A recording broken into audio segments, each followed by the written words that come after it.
बिस्मिल्लाहिर्रहमानिर्रहीम अस्सलाम वालेकुम नाजरीन, ताज़ा तरीन वेदर रिपोर्ट के साथ आप लोगों की खिदमत में हाजिर हैं। नाजरीन, महकमा मौसमियात ने मौसम के हवाले से ख़तरनाक अलर्ट जारी कर दिया है। नाजरीन, किन इलाकों और किन शहरों में बारिश आएगी और कहां पर मौसम ख़राब रहेगा, आपको मुकम्मल तफसील से आगाह करेंगे इस छोटी सी वीडियो में।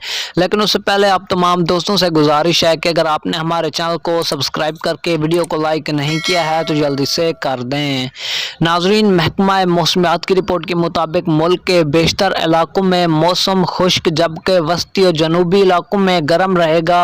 ताहम बलाई खैबर पख्तूनख्वा, कश्मीर और गिलगित बल्तिस्तान में चंद मकामात पर तेज़ हवाओं और गरज चमक के साथ मजीद बारिश का इम्कान है। नाजरीन, महकमा मौसमियात ने अगले आने वाले चंद रोज़ के हवाले से भी ख़तरनाक अलर्ट जारी कर दिया है, क्योंकि नाजरीन अगले आने वाले चंद रोज़ पूरे पाकिस्तान के लिए ख़तरनाक साबित होने जा रहे हैं।